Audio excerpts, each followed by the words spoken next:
haber cursado estudios superiores. Y en ese momento vamos a hablar de algo que, si no es universidad para todos, por lo menos es educación terciaria, educación superior para todos. Y vamos a tener que adaptar todos nuestros esquemas mentales a esta nueva realidad, porque, por ejemplo, no vamos a poder hacer eso solamente con universidades de investigación o con investigación. Vamos a tener que reconocer la plena legitimidad y el peso mayoritario dentro de los sistemas de las universidades puramente docentes, de las cuales una gran parte, vamos a descubrir, son universidades obviamente privadas, de las cuales una parte creciente, como ya está ocurriendo en Perú, por ejemplo, o en Brasil, van a ser universidades con fines de lucro. Y no significa que no vaya a subsistir un cierto concepto de bien público de la educación superior, pero metido dentro de una constelación socioeconómica y cultural muchísimo más compleja que la del siglo XIX, cuando se empezó a hablar en tiempo, bueno, antes en realidad, ya Adam Smith hablaba del beneficio social de la educación superior. Entonces, digamos, yo creo que hay, y el informe lo muestra bien, una creciente brecha entre las realidades que se reportan y el discurso académico con que se piensa y se investiga sobre la educación superior. Y mientras no cerremos esa brecha, lo que nos va a ocurrir es que vamos a seguir operando con esto que un sociólogo alemán, que ustedes bien conocen, llamaba conceptos zombies. O sea, vamos a seguir hablando de la Universidad de Humboldt, entre otras cosas, me atrevo a decir, que más que el 0.01% de los académicos latinoamericanos haya alguna vez leído un libro de Humboldt. Y se daría cuenta que en realidad la concepción de Estado que tenía Humboldt era una concepción completamente distinta a la concepción del Estado moderno, burocratizado, tecnificado, con visos de corrupción, con dependencia de partidos políticos, sometido a las presiones de los grupos de interés, etc. Él pensaba en un Estado ético, era la culminación, como decía Hegel, de la historia. Entonces, hablar de la relación universidad-Estado, a la altura de 1810, cuando lo hacían esta gente como Humboldt o Fichte o el teólogo Schleiermacher, era completamente distinto. Yo siempre cuento la historia maravillosa de Schleiermacher, que era gran teólogo protestante, dirigió después la universidad y dirigió la Facultad de Teología durante mucho tiempo, que le escribía a su novia, antes de irse a Berlín, le decía, me voy a Berlín, estoy plenamente realizado, me falta una sola cosa, si pudiera llegar a ser empleado del Estado. Y después llegaron todos los teólogos, como ustedes saben, protestantes alemanes, fueron funcionarios del Estado, igual que los profesores. Pero entonces, eso no es algo que hoy día uno escuche decir demasiado, ¿no? A mí lo único que me falta, le decía él a su novia con la que se iba a casar, decía, es que más encima de todo lo que ya ha hecho, escribir los primeros libros de teología, ya era un hombre muy destacado intelectualmente, es que ahora en el fondo estaba pensando en ser profesor de la universidad que se iba a crear, la Universidad de Berlín, y para eso había que ser funcionario del Estado. O sea, es una visión también muy radicalmente distinta del Estado. Entonces,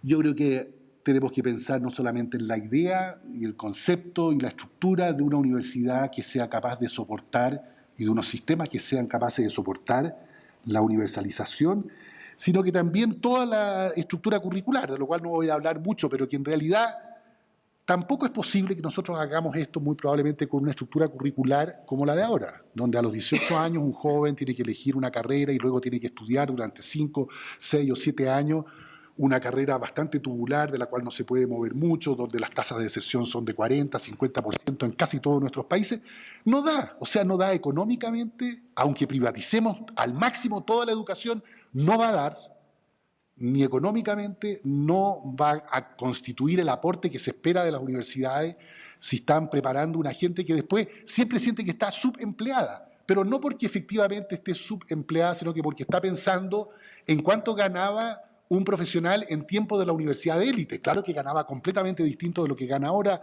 un periodista o un psicólogo, todas las carreras, digamos, más masivamente requeridas por los jóvenes.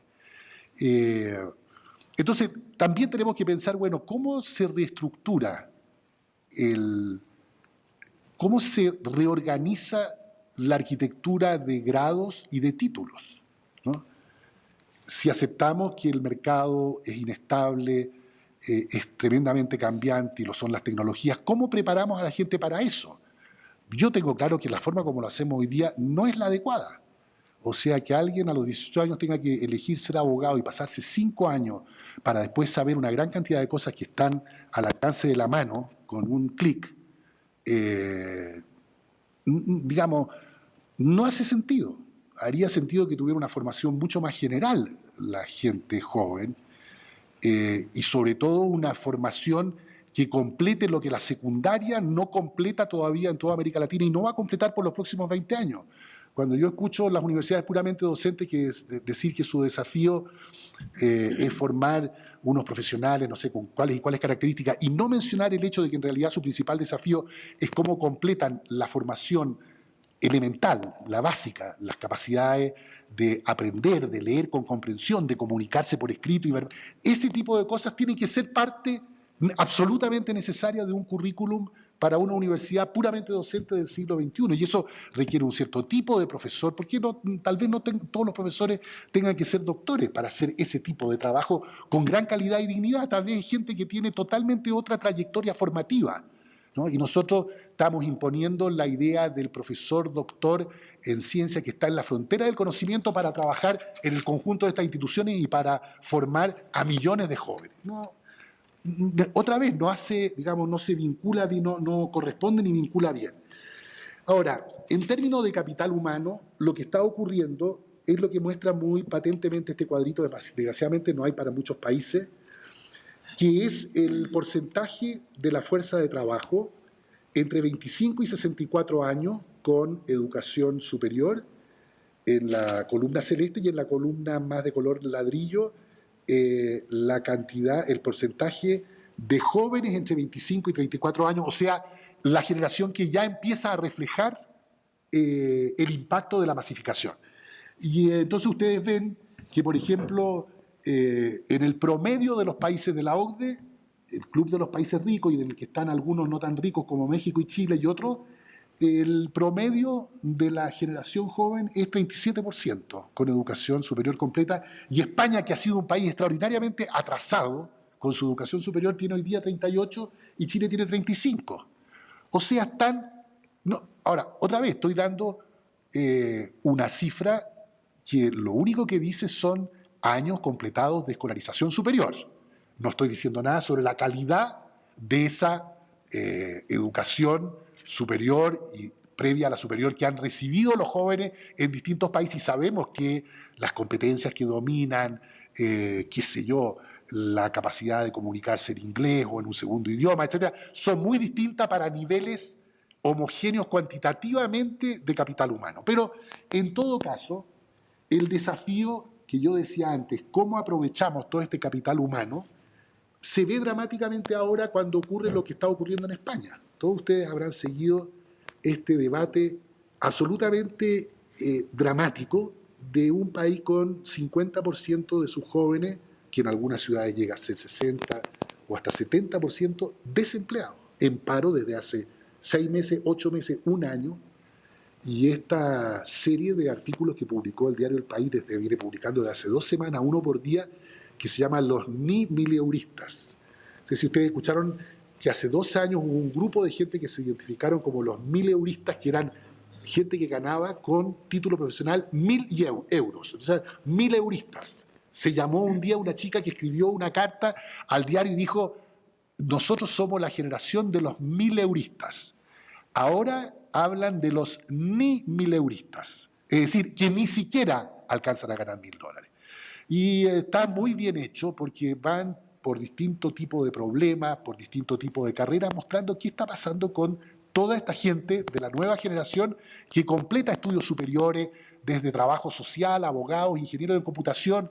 Bueno, el porcentaje, por ejemplo, que dice que se quiere venir a América Latina es enorme. O sea, una gran cantidad de los entrevistados dice hoy día en España: queremos ir a trabajar a algunos países latinoamericanos que tienen mucho mejores perspectivas y que en todo caso ganaríamos más que 1.000 euros, que el equivalente a 1.000 euros. Entonces, aquí tenemos un problema que es económico, por un lado, con las tasas de retorno. Hay una discusión siempre muy apasionada entre los economistas sobre las tasas de retorno privadas, particularmente de nuestros profesionales. Hasta donde yo soy capaz de entender la literatura que producen nuestros colegas economistas, con todas sus contradicciones, en general lo que se muestra para América Latina es que las tasas de retorno siguen siendo relativamente altas. Cuando se compara qué es lo que gana una persona con educación secundaria versus cuánto gana una persona con educación superior. Y esa diferencia que en los países de la OCDE en promedio es de menos de 2, 1.5, 1.7, en algunos países nuestros es 4 o 5 veces. Parte del famoso problema de la desigualdad en la distribución del ingreso tiene que ver con que históricamente tuvimos una gran escasez de profesionales que ahora se está superando, que hizo que se abriese una distancia enorme entre lo que ganaba una persona que era médico, abogado, trabajador social, psicólogo, lo que fuera, y una persona que solamente tenía educación secundaria. Ahora los problemas cambian radicalmente. El problema es qué es lo que pasa en una profesión como psicólogo en mi país, porque sé que esa es una carrera que tiene una enorme atracción entre los jóvenes. ¿Qué es lo que pasa con los que están en el 25% más bajo de la distribución de remuneraciones al cuarto año de haberse graduado? ¿Son ni mileuristas a la chilena? ¿Van a ser capaces de pagar el crédito estudiantil que contrajeron? Porque la gente dice el promedio que gana, porque así se calculan las tasas de retorno, el promedio que ganan es tal, pero en realidad nadie gana el promedio, o muy poco. La gente gana o en el 10% más alto, que ciertamente van a poder pagar el crédito y van a ir rápidamente ascendiendo, pero va a haber un 25% y quizás más, un 30 o un 40% de jóvenes que ni van a tener el estatus profesional, ni van a tener el ejercicio independiente de una profesión, ni van a gestionar conocimientos en el sentido que uno imagina un cargo profesionalizado, ni van a tener la autonomía propia, ni el reconocimiento social, ni tampoco van a tener la remuneración que históricamente han obtenido los profesionales cuando eran muy pocos. Bueno, para ir terminando, voy a decir nada más, porque después lo podemos dejar para la conversación, que en un terreno donde hace 20 años no pasaba prácticamente nada. Yo recuerdo hace 20 años cuando se empezó a hablar en algunas partes de aseguramiento de la calidad, acreditación, evaluación externa por pares de los programas. La gente decía, particularmente lo de las universidades tradicionales grandes, decía, pero ¿cómo se le ocurre? Me decían a mí mis colegas de la Universidad de Chile, la universidad históricamente más grande y prestigiada de las universidades de investigación, ¿quién nos va a evaluar a nosotros externamente? ¿Qué es eso? ¿Qué va a venir alguien de la Universidad Católica o alguien de otra universidad? Si nosotros tenemos la academia más sólida, los mejores profesores, la mayor cantidad de recursos, nadie nos puede acreditar. Las universidades privadas decían hace 20 años, oiga, esto es típicamente una medida de los intervencionistas que creen en el constructivismo social y en el Estado metiendo las manos en todo. Dejen que el mercado clasifique a las universidades. Y el mercado va a eliminar a las universidades malas. Y se van a terminar. Y ya a esa altura era claro que las universidades de garage en Colombia, nunca nadie las había eliminado, el mercado no hacía nada. Entre otras cosas porque tiene una simetría de información total este mercado, ¿no? Y digamos, se presta para la estafa de una manera, y esto es antiguo, esto lo decía John Stuart Mill. En discusiones con Adam Smith decía, lo que pasa es que este es el mercado más propenso a la estafa, porque como los profesores son los únicos que saben respecto de la calidad de su servicio, pueden cobrar lo que quieran, como está ocurriendo hoy día con los aranceles si uno mira la discusión en Estados Unidos o en Chile, y pueden engañar a los jóvenes también como quieran y a su familia. Porque nadie puede saber hasta que entra al mercado laboral y tiene la experiencia del valor real de su título, hasta entonces no tiene cómo saber, este es un bien de experiencia. Y entonces ya es muy tarde, o sea, ya entonces pagó el arancel, adquirió un crédito y tiene que devolver la plata, y ahora viene a descubrir de que en realidad lo estafaron. Bueno, entonces, desde entonces hasta ahora hemos avanzado seriamente, creo yo, y tanto así que en realidad, si uno mira el cuadrito ahí, sistemas formalizados, están la gran mayoría, otros que ya están en reestructuración o están empezando recién a implementarse, pero en realidad es un cuadro formal, porque lo que nos está pasando es que a propósito de que se establecieron estos sistemas, ahora, en paralelo con la masificación, con los cambios en las formas de financiamiento, la dispersión institucional, etc., enfrentamos nuevos problemas y nos damos cuenta que con el modelo que montamos a lo largo de los últimos 20 años, por ejemplo, no son acreditables los programas, todos. O sea, cuando un país tiene 5, 6, 7 mil programas en todas las profesiones, no tiene cómo acreditarlos con un sistema relativamente pesado, con autoevaluación primero, con evaluación externa después. Tenemos que inventar algo nuevo. Y en realidad tenemos que inventar rápidamente cómo acreditar a nuestras universidades docentes, porque esa es la mayoría y esa es la que compromete al 80% de los estudiantes. Las universidades selectivas siempre han tenido, llamemos así, algo así como autocontrol de la calidad. Los que no tienen autocontrol, porque todavía la profesión académica en otras universidades nuevas es muy débil, es débil profesional, académica, éticamente, la vinculación con las instituciones muchas veces es débil, porque son profesores horas que van por 5 distintas universidades, no sé cómo los llaman acá, profesores taxi, llamamos nosotros, unos que cambian permanentemente de universidad y que son como una pequeña industria personal de producción de cursos.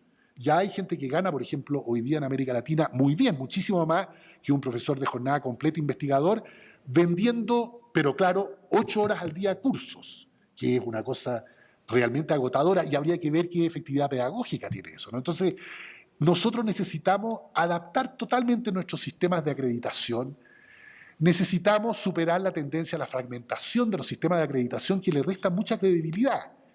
Acá de repente uno dice, bueno, pero ¿está acreditado este programa en esta universidad? Entonces le dicen sí, pero entonces uno dice, ¿pero por qué titubea? Porque en Inglaterra o en Holanda o en Noruega nadie titubearía porque todo el mundo sabe que hay una institución que finalmente es la que acredita. Entonces dicen, no, porque se acreditó ante una comisión especial, por ejemplo, para universidades privadas.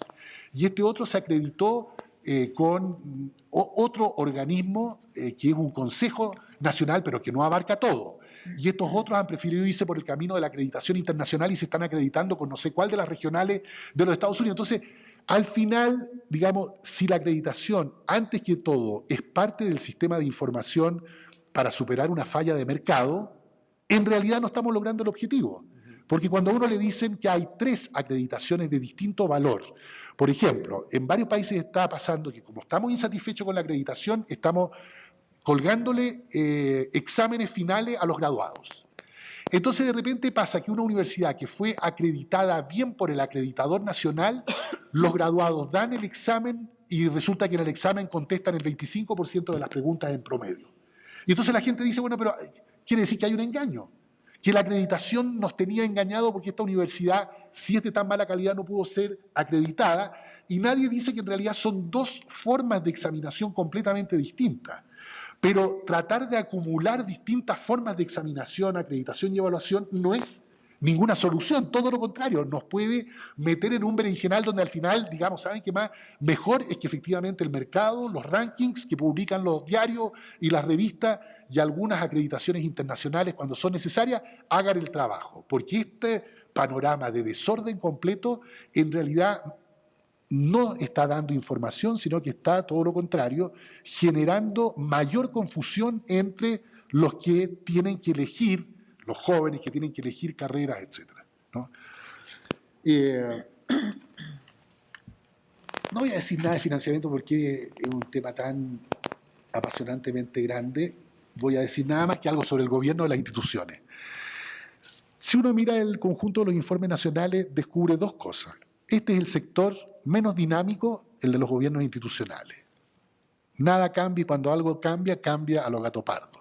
Algunas cosas se modifican, pero para que todo siga exactamente igual. No tenemos ningún deseo, ni interés, ni posibilidad de discutir seriamente las bases conceptuales de la forma de gobierno en el caso de las universidades públicas, que es la forma tradicional de gobierno colegial, con sistemas electorales representativos, y eso se modula de distintas maneras. Nos parece que eso es, digamos, lo máximo que puede alcanzar la conciencia académica en términos de forma de gobierno. Nadie mira, digamos, que todos los países nórdicos que tenían la misma tradición democrática y colegial nuestra abandonaron por completo el esquema y lo cambiaron con dificultades, pero han ido a un esquema completamente nuevo, el más dramático porque es el último cambio ya donde uno pensaba que nunca podría ocurrir, que era en Finlandia. Aprobaron en el año 2010 una nueva ley donde el rector es elegido por una junta directiva. La junta directiva tiene 60% de participantes académicos internos y 40% de personajes externos. El presidente de la junta tiene que ser externo y se produce entre ellos la votación y se elige al rector. El rector elige a buena parte del personal que lo va a acompañar en la gestión de la universidad y crearon un sistema que les permite, en el fondo, hacer cambios. O sea, no es que hayan hecho esto para hacer más conservadoras las universidades, lo hicieron para que la universidad pudiese tomar cierto tipo de decisiones que está probado, y yo creo que bien probado en América Latina, a pesar de que no hay mucha investigación empírica y literatura sobre esto, que tenemos unos sistemas que justamente lo que impiden es que los gobiernos puedan hacer cambios.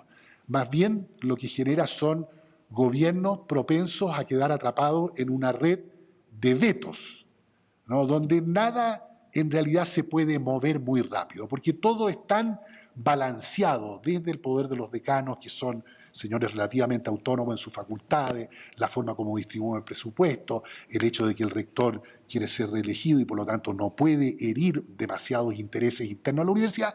Al final el sistema es como que hubiese sido diseñado para que efectivamente no se puedan producir cambios relativamente importantes y acelerados en una universidad. Y eso significa que cada vez que se tiene que adaptar a cambios en el entorno, que sí son muy rápidos, no están pudiendo hacerlo. Y por el otro lado, las universidades privadas tienen un problema muy parecido. Parten del supuesto de que hay un principal, que es el dueño de la universidad, que puede ser desde una iglesia, una fundación o un señor comerciante que tiene una universidad con fines de lucro, y que ese principal es el que designa a un agente, que es un gerente, que tiene que dar cuenta ante una junta. Y cada vez que uno habla, bueno, pero en realidad acá el desequilibrio es total desde el punto de vista de los académicos, ¿qué facultades reales tienen los académicos para participar en la discusión del proyecto académico de la universidad? Si esta universidad privada quiere transformarse en una universidad académicamente sólida, aunque sea meramente de docencia, los académicos tienen que ser parte de la discusión y de alguna manera también de la decisión en materias propiamente académicas. Y muchos principales dicen, mire, eso vale para otro tipo de universidades públicas, pero no vale para mi universidad. Acá, digamos, yo soy el que va a manejar y voy a decir hasta cuándo tenemos a este rector y le voy a decir qué es lo que tiene que hacer y que vaya y le dé cuenta a una junta que son además mis amigos. Yo he traído a la junta de gobierno. Entonces, sé que estoy caricaturizando para poder terminar luego, pero la verdad es que en materia de gobierno de instituciones, el panorama es más bien cuando uno lee los informes, mire, aquí no está pasando mucho, no ha pasado nada, se hizo algo en la ley pero todavía no se está aplicando, tampoco la gente cree que se vaya a aplicar el día de mañana, ese es el tipo de cosas. Y a nivel del gobierno de los sistemas, yo creo que el principal problema que tenemos es de adaptación del gobierno ahora del sistema nacional a la nueva realidad de estos sistemas mixtos en camino de universalizarse y por lo tanto, con una muy compleja interrelación entre las fuerzas corporativas propias de las instituciones, las fuerzas del gobierno, de su burocracia, del Estado, con sus instrumentos de política y sus instrumentos de financiamiento, y los mercados relevantes para la educación superior. Mercados de competencia por prestigio, mercado de competencia por alumnos, mercado de competencia por profesores, mercado de competencia por recursos de investigación. La interacción que en cada país obviamente va a obedecer a razones históricas específicas de cada país entre este conjunto de fuerzas. La impresión mía es que los gobiernos en América Latina no han logrado ponerse a la altura de estas que son fuerzas muy potentes, y particularmente de las fuerzas del mercado. O sea, lo que hay es una queja contra las fuerzas del mercado, lo que hay es una queja en contra de políticas inspiradas en alguna ideología neoliberal que no permiten que el Estado haga o no haga. Pero cuando uno dice, bueno, pero ¿qué es lo que entonces debiera hacer el Estado en un sistema mixto? No hay buena respuesta. Entonces, lo más que uno escucha es dualizar completamente el sistema, que el Estado se haga cargo de sus universidades, que ojalá esa pague y subsidie todo, y en el fondo lo que se dice, sin decirlo, es y que se privatice la masificación, que es lo que muchos de nuestros gobiernos hicieron sin decirlo. No dijeron lo vamos a hacer, dijeron no tenemos capacidad de masificar y universalizar la educación superior al costo que el Estado hoy día paga, al costo unitario del gasto por alumno, no lo podemos hacer. Y por lo tanto que se privatice. Y el Estado lo que va a hacer es no hacer nada. O sea, va a darse vuelta a la espalda y que por detrás hagan los privados lo que quieran para masificar. Y eso fue lo que durante 20 años operó, una especie de mercado bien salvaje, y ahora todo el mundo viene hacia atrás y está tratando de ver, bueno, cuáles son los instrumentos a través de los cuales un gobierno a comienzos del siglo XXI puede interactuar inteligentemente con las fuerzas del mercado, con las fuerzas de las instituciones y generar un sistema mixto que tenga dirección, que tenga guía, que vaya en el sentido del bienestar social. Pero esas son discusiones que en realidad no estamos teniendo y eso requeriría un cierto tipo, por ejemplo, de Ministerio de Educación Superior, Ciencia y Tecnología. Requeriría el uso de cierto tipo de instrumentos. Y no es que no se estén usando. Si uno ve lo que está haciendo la OECD desde hace tiempo en términos de planteamiento, es proponer en el fondo medidas para el manejo de sistemas mixtos. Pero nosotros tengo la sensación de que estamos todavía más bien lejos de esa discusión. Bueno, hasta aquí llego para que podamos conversar. Muchas gracias. Muchas gracias. Muchas gracias, José Joaquín. Para iniciar esta conversación hemos invitado a María Jesús, quien le toca ahora, en un breve tiempo, hacer algunas puntualizaciones, tal vez lanzar algunas preguntas o algunas provocaciones en reacción a lo que nos ha dicho José Joaquín y a su propia experiencia como autora de este informe que ahora se comenta. Así es que ahora es tu turno, María Jesús. Ahí está. Gracias. Buenos días a todos. Yo iniciaba, Germán, diciendo que se sentía en una mesa de lujo. Yo soy la que está en una mesa de lujo, ¿no? De un lado, me siento muy halagada por la invitación que me hace Germán en el marco de los seminarios del DIE y, por otra parte, pues nada más y nada menos que al lado del coordinador general de un informe, efectivamente, de donde han participado un montón de países y donde yo, gracias a la invitación inicial de Manuel Gilantón y, por supuesto, a la invitación en última instancia del doctor Brunner, pues tuve la oportunidad de participar. Entonces, a todos ellos debo y quiero agradecer. Me temo que sí tengo muchas preguntas, pero me temo que tengo algunas provocaciones más que preguntas, ¿no? Siempre con el ánimo de poder poner temas sobre la mesa y que puedan ayudar a sacar el máximo jugo de la presencia del doctor Brunner y de todos los que están sentados aquí y todos los que están al otro lado de la cámara, ¿no? Estaba releyendo el otro día la introducción al informe del 2011 y extraje un pequeño parrafito donde decía que se mantenía como estructura analítica, como marco analítico, estructura organizativa de los contenidos, que se mantenía el esquema de campos temáticos o de los temas centrales en la educación superior, de los que el profesor ha ido mencionando algunos y supongo que el tema del financiamiento pues, se va a tocar con gran detalle en la tarde, ¿no? Y a partir de esa exposición o esa justificación de por qué ese era el marco de exposición de todos los informes, de la sistematización, del análisis de todos los informes, y a partir de algunas lecturas que había estado haciendo recientemente con algunos compañeros en torno al tema de la responsabilidad social, me pareció que podía hacer una breve reflexión centrada en cuestiones de forma, pero en cuestiones de forma de proceder, es decir, en cuestiones de carácter metodológico, ¿no? Del cómo hacerle. Y en particular del cómo hacerle desde mi punto de vista y repito, ¿no? En este contexto general de qué sea la responsabilidad social, de cómo hacerle a los marcos analíticos para facilitar el conocimiento de los sistemas comparados de educación. Me asusté hace un momento porque escuchaba hablar al profesor y yo decía, y yo me voy a ir al tema de la responsabilidad social, ¿no? Y estamos hablando o estamos escuchando todas estas cuestiones, pero la verdad es que me aligeré mucho cuando lo escuché decir ¿qué es una universidad? Dije, bueno, no estoy tan desencaminada, estamos más o menos en la línea. Yo no voy a repetir ni voy a hacer una exposición de ninguna manera sobre qué sea la responsabilidad social. Sí lo utilizo como pretexto para lanzarle la primera provocación. ¿No será momento de cambiar las preguntas? El tipo de principios que pueden regir el quehacer de las instituciones se convierte en ejes transversales. ¿No será entonces el momento de dejar de ver o de dejar de